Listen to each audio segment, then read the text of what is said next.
Hello, I'm John Fisher of All About the Jersey, and we're continuing to redo the 2015-2016 New Jersey Devil season in Eastside Hockey Manager. We just completed December, and it was another good month. 15 games. The Devils won 8 of them. They lost 4 of them straight up, and they went to the limit, so to speak, and lost 3 shootouts. Shootouts were definitely the theme of the month. As you can see, a lot of SOs here. By my quick count, I see 1, 2, 3, 4, 5, 6, 7. So that's nearly half the month. And the Devils actually didn't do too badly. So fair play to them and all that, if we're going to use English parlance. Let me quickly show you where the Devils currently stand. So the Devils are currently 4th in the East. They are 3rd in the division. The Rangers and the Capitals in this fantasy world, so to speak. They are dominant. They are strong teams, and they are high-scoring teams, especially the Capitals with their near 28% power play. Very good for them, and they've been stopping a lot of shots as well. But the Devils continue to have a dominant lead in goals against in the East, and that's a big reason why they are where they are, which is a playoff position. Let's quickly look at the West, and as we can see, the Stars and the Kings and the Blues are right up on each other. Again, that Central Division is a tough one. Chicago is a surprisingly struggling team. And, if we're looking for potential moves, we may want to look at teams in this end of the standings so we can see whether or not they are prone to giving up some players, especially in the Blackhawks case, because just before I simmed right to January 1st, 2016, Artemi Panarin got Rookie of the Month and an announcement that he was out for 8 months with an injury. So I think they're looking to make some moves. Down in the bottom end of the East, the Penguins are getting back closer to relevance. Carolina has been hanging in there. The Islanders have been doing fairly well. The Blue Jackets are also pretty good. The Flyers have just, they flatlined. They actually fired their coach, Dave Haxtell, and replaced him with Denis Savard. No word if the game is going to give me an email or a message saying that Denis Savard is mad after a game and claims that the players need to commit to the wing or the wing P or the P or whatever he'll call the logo. References. Anyway, so those are the standings. Here are player stats. Your top scorer is Tyler Seguin, followed by Jamie Benn and Alexander Ovechkin.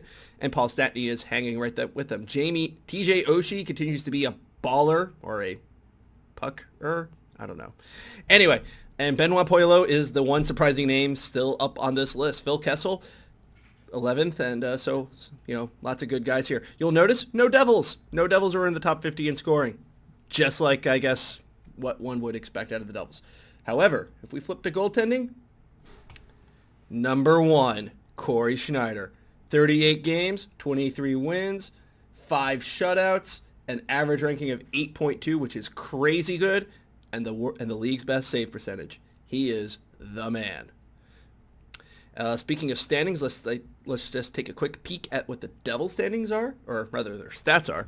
Adam Henrique has really come alive in December. He has overtaken Yuri Lusti to be the team's leading point scorer. Lee Stempniak has continued to fire pucks and fire lots of them on net, so he's the leader with 91. Kyle Palmieri is the goal leader at 13. And your assist leader is Lusti with a 3-way tie between Henrique, Adam Larson, and John Moore, both of who have been pretty much involved in making that puck go forward for scoring plays. You will notice Mike Sislo is now with the team. I moved Steven Giunta for him. Nobody picked up Steven Giunta on waivers, so he's been there, and he hasn't really done much. He's just been depth, for lack of a better term. Reed Boucher, on the other hand, he's been a regular since coming up here, and he's got 3 goals. He's got an assist. He's got 13 shots on net. That's much better in limited action. I can appreciate that. That was a good move. I have to credit... Let me look at my big list of who I can credit here. I have to credit Chris Calabrese for suggesting waiving Farnham, or rather sending him down in exchange for Boucher. That has gone pretty well. And PA Devil, I did follow your command and move Giunta for Sislo. The jury is still on whether or not that's still a good idea. Unfortunately, I have to apologize to all the other advisors with their suggestions, because as you can see, the roster is pretty much the same. A lot of deals got rejected. I started with Chris Calabrese's suggestion of trying to get Gustav Nyquist or Thomas Yurko from Detroit. Jelena is still interested, or rather, he still is getting interest from other teams, but that was not enough. The game thinks that Nyquist and Jerko are too good, and to be fair, they have average ratings of 7.3 respectively. So, no, that deal fell through immediately. I tried Norton Nemesis. I tried your suggestion of Jelena Camilleri and a 2016 second for Perry. They immediately said no. Perry is untouchable to them. And I guess that makes sense. Perry is a pretty important part of a Ducks team that is still in the hunt, so to speak.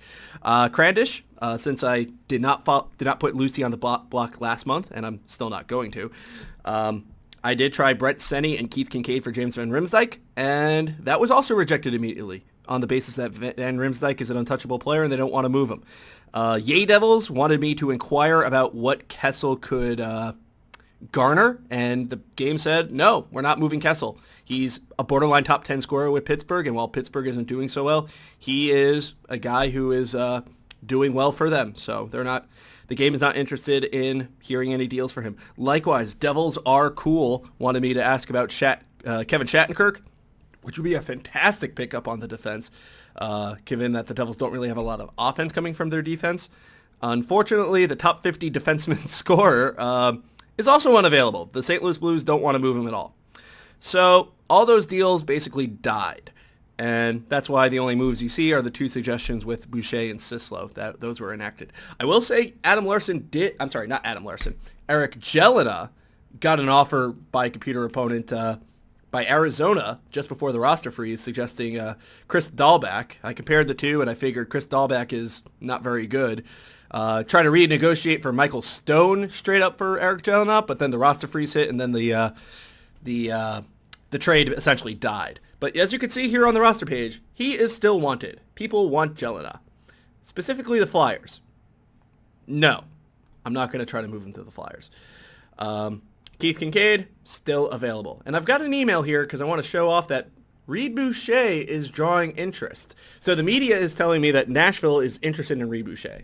And if we go to Reed Boucher's list, and yeah, he's wearing number 69, the game automatically gave him that number.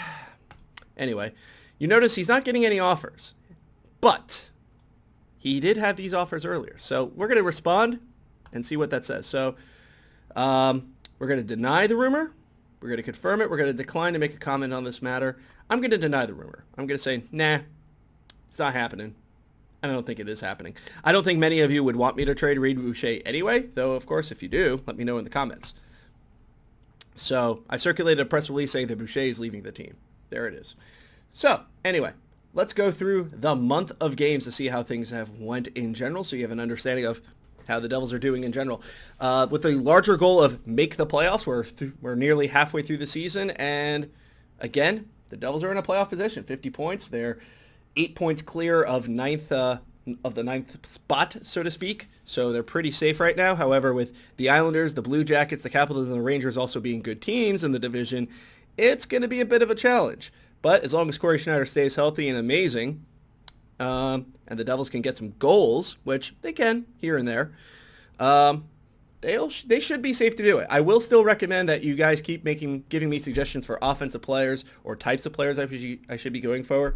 While the top 50 scorers, most of them seem to be unavailable, and guys like Nyquist and Yurko who are doing very well in game, they're considered untouchable because they're young players on cheap contracts, and therefore teams don't want to move them so easily. Keep giving me suggestions, and I'll keep trying them, and we'll keep trying to bolster the roster. Anyway, games. I have to go click here, actually. So we opened up with a shootout win over the Avalanche. Jerome McGinley played very well in this game, but Josephson actually showed up, and Palmieri added a goal as well.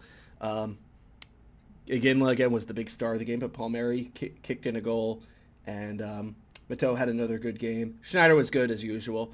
If we look quickly at the home stats, again, shots on target. John Moore had 6 on target. He was just firing away.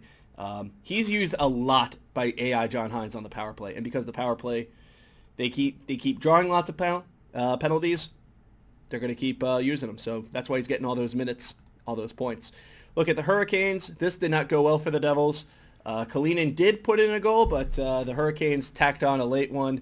Not a late one, but an early one in the third period, and then a late empty netter to really seal it. Schneider faced 35 shots. The Devils put up only 21 on Eddie Locke. So not a good performance. Some sixes, a 5 here from Lusty wasn't that strong. So you had a couple bad games in the month by some players that you would descry as, what's the word I'm looking for here? Uncharacteristic, I guess would be the word. Anyways, let's look at the Flyers. So this one was a shootout loss to the Flyers. Always bad to lose to the Flyers. AAtJ did get on the board early with a power play goal because that's what he does. He has 10 goals and 7 of them are on the power play. That's just what he does, apparently. He's also moved down to the fourth line a lot, at least as the month went on. And I'm guessing it's because John Hines, or at least AI John Hines, does not rate him as well as some of the other players, which I guess makes sense considering he is 39. Anyway, Raffle tacked in an even strength goal to tie it up, and then we went to the tiebreaker.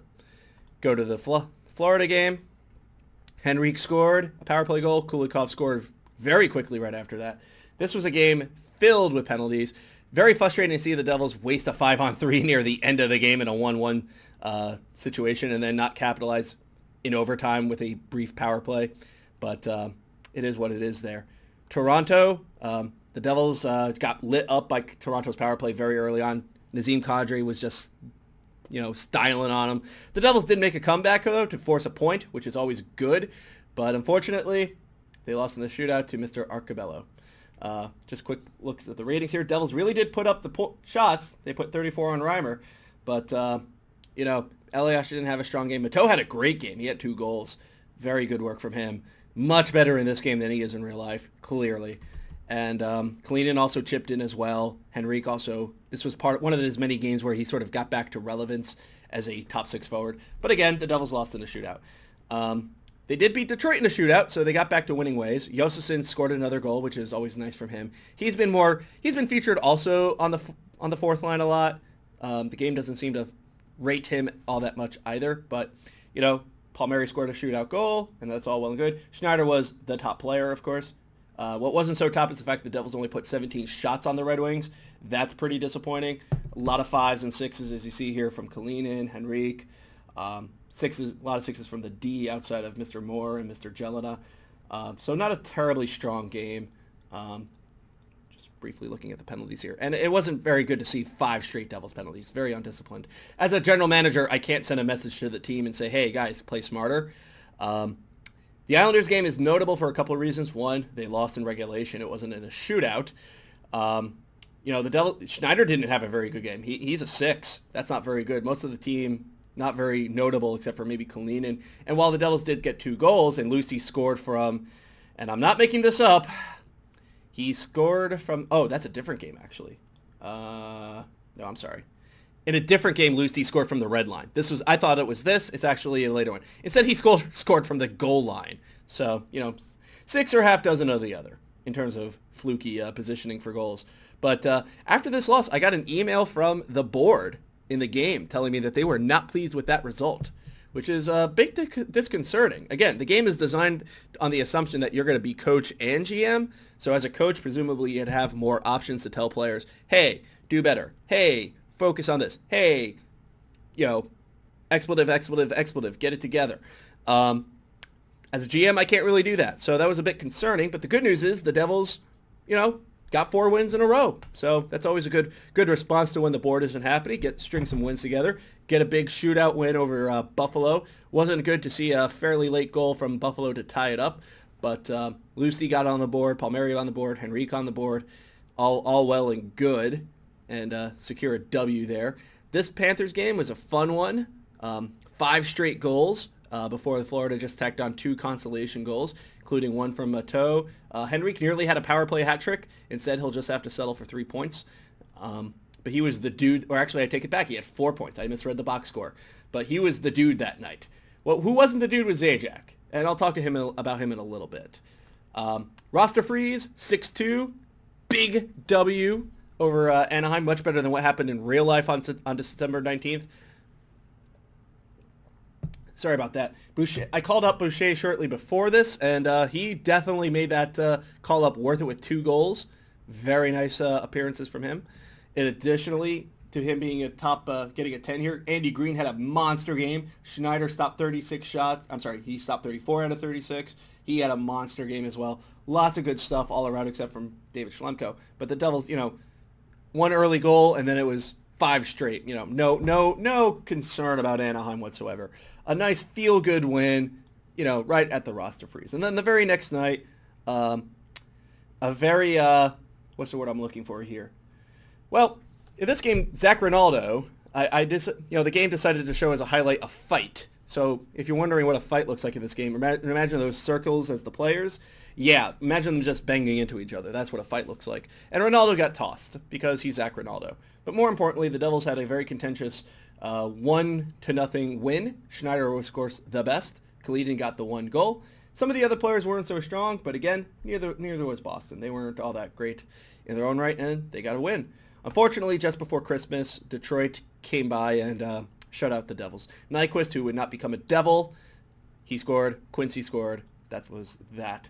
And we go to Carolina right after Christmas to another fun five goals in a row run here with Jelena, Boucher, Palmieri, and Lusty. Stahl and Rosk made things interesting late, but the Devils were smart and held on. I will say what wasn't so smart is taking penalties right near the end of the game, Adam. But the Devils held on to get that important W. On the 29th, they got rolled. They didn't play very well against the Hurricanes at all. Not much to really write home about here. Not much to say. But against Ottawa, this was the one. This is the one where, and I'm not making this up, I'm showing you the analysis here for the Devils. Yeah, Lucy scored from the red line. It was just a dump in, and the goalie just plopped it in.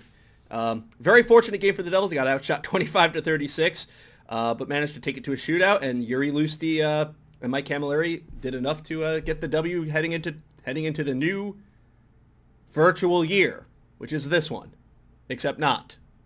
You know what I mean. Anyways, so positive month. Devils still in a good position. I still think they need some more offense in general. I don't think the fact that, from a goal-scoring standpoint, you have 5 guys with at least 10 goals.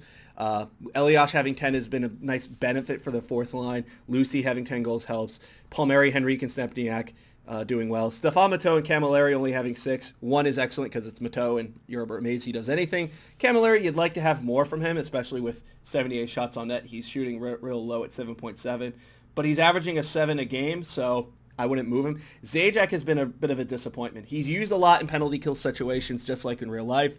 He's used on a top 6 line regularly. I imagine AI John Hines has him in tough situations, but 9 points in 38 games, 40 shots in 38 games, a 6.61. If you're looking to help me make a deal to construct it, in addition to Severson, you may want to start thinking about throwing Zajac in there. Green hasn't been all that sharp, but he's been injured. He's actually coming off a rotator cuff strain from practice. He's day-to-day now. He was out for all of last week. I expect he will be missing the first few games in January. Didn't call up a defenseman because I got Severson playing regularly now, but he hasn't exactly lit it up. His recent form has been okay, but again, 17 shots on net, 1.28 games. 6.36 rating. I'm not seeing it here, guys. Anyway, so that's what the team looks like, and that's where we currently stand. So teams may be interested in Reed Boucher. Eric Jelena might be part of a trade later on. We could try to trade him for Michael Stone with Arizona again. Maybe not. I still think another upper end offensive forward would be nice.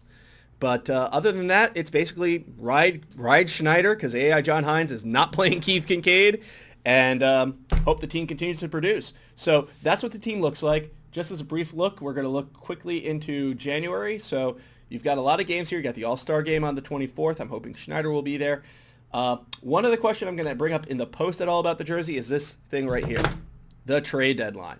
So what I'm intending to do is I'm going to do the February video up to the 20th, and then I'm going to do the last week here up until the trade deadline. So this way I get your last bit of suggestions. So we're getting very close to where you can't suggest moves to me beyond inter-roster moves, because then after then we go into the heavy days of March, April, and then hopefully we make it to the playoffs. Anyway, this is John Fisher of All About the Jersey. Thank you for watching. Thank you for reading the site, and let me know what you want me to do with this team in the comments. Thank you.